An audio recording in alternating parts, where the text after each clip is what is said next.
Apa pilihan dalam hidupmu yang membuatmu tidak mengenali undangan Tuhan? Selamat pagi, saudara-saudari terkasih. Inilah pertanyaan refleksi kita untuk hari ini. Holy Spirit, make my heart open to the Word of God. Make my heart open to goodness. Make my heart open to the beauty of God every day. Amen.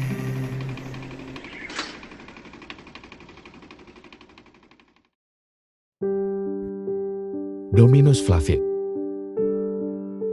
Ini adalah ayat terpendek dalam Alkitab. Dan artinya adalah Yesus menangis. Dari seberang bukit Zaitun, Yesus memandang kota Yerusalem. Ketika ia melihatnya, ia menangisinya. Karena penyelamat mereka sudah berada di tengah-tengah mereka. Namun orang-orang Yerusalem gagal mengenalinya. Bagaimana mungkin Tuhan menangis? Karena dalam pencarian mereka akan damai, mereka tidak mengenali bahwa Dialah damai itu sendiri. Pada masa liturgi ini, ketika gereja berbicara tentang akhir zaman, begitu banyak dari kita yang masih terganggu atau begitu sibuk dan terus mengabaikan apa yang Tuhan tawarkan, dan malah mengejar hidup seperti yang kita inginkan sendiri. Namun Tuhan terus menawarkan arah, penyembuhan, dan pengampunan, tetapi kita melihat ke arah lain. Tuhan memberi kesempatan, tetapi kita tetap berpandangan pendek. Misalnya kita mempersiapkan pernikahan, tetapi tidak mempersiapkan hidup pernikahan. Kita hidup untuk masa kini, tetapi tidak untuk kehidupan selanjutnya. Kita menginginkan kesenangan, tetapi tidak pengorbanan. Jalan menuju kerajaan. Kita mempersiapkan pikiran, tetapi tidak mempersiapkan hati. Kita bahkan belajar lama dan keras untuk mengetahui begitu banyak. Namun mengapa Tuhan menumpahkan air mata untuk umat yang keras kepala? Tuhan kita tidak marah pada Yerusalem. Tapi mendengar ini, ia patah hati. Meskipun ia merasa terhina, mereka mengabaikan dia. Penghukuman tidak ada dalam hatinya, melainkan kasih dan belas kasihan. Tuhan mengetahui pergumulan dan kehancuran kita, dan ia menangis bersama kita. Merindukan hati kita untuk mempertimbangkan apa yang dia tawarkan. Ia seakan berkata lagi, seandainya bangsa ini tahu apa yang membawa kepada damai. Ketika Yerusalem melewatkan momen rahmat itu, yang Tuhan tawarkan, Dia tetap terus menawarkannya kepada kita pada zaman ini, supaya kita tidak melewatkan momen rahmat itu. Dominus Flavit. Tuhan terus menangis karena kekerasan hati kita. Namun itu adalah undangan untuk mempertimbangkan kembali. Ia merindukan hati kita untuk kembali kepadanya. Kita melalui rasa sakit dan penderitaan dalam hidup ini, dan Tuhan merasakannya. Dia menangis bersama kita dalam kesedihan kita, dosa, dan pergumulan kita karena kita tersesat. Dan seperti gembala yang baik, Dia ingin membawa kita kembali. Apakah kita masih berjuang melakukan hal-hal dengan cara kita sendiri? Injil hari ini berbicara kepada zaman kita, selagi masih ada waktu untuk membawa kita kembali ke dalam hati-Nya.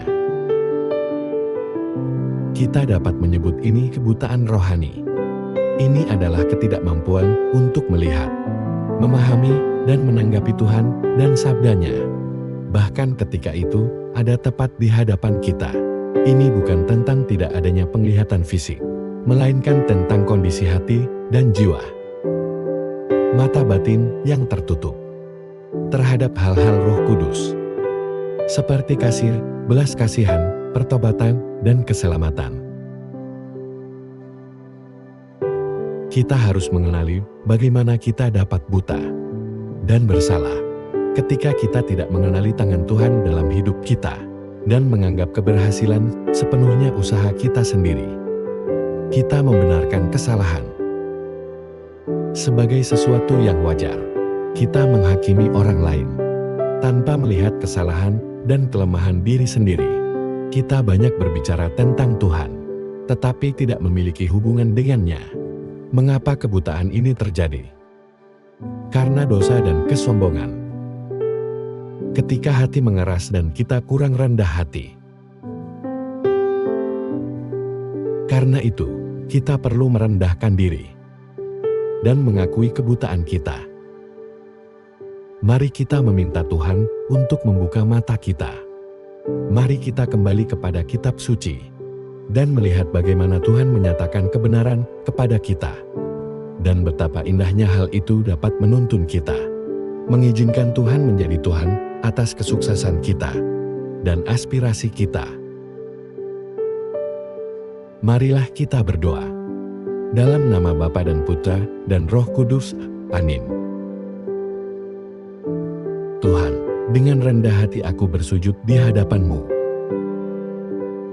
dan menyerahkan kebutaan ini.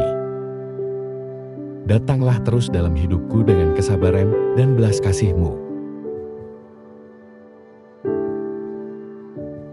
Sembuhkan kebutaan ini dan segala hal yang rusak dalam diriku. Sekarang aku memandang kasih, belas kasihan, dan arahan-Mu. Aku mencari damai sejati bagi setiap pergumulanku. Ambillah tempat-Mu dalam keluarga kami, dan sembuhkan perpecahan yang ada. Bimbing dan kuatkan aku melalui sabda-Mu yang kini kucari. Bukalah mata kami yang buta terhadap kebenaran jalan-Mu. Buatlah kami peka terhadap kunjungan-Mu. Biarkan duka cita-Mu mendorong kami pada awal yang baru. Dan menuntun kami pada damai mu. Amin. Dalam nama Bapa dan Putra dan Roh Kudus. Amin.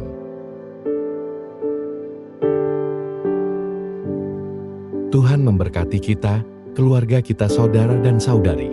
Tuhan memberkati Gereja Katolik dan Couples for Christ.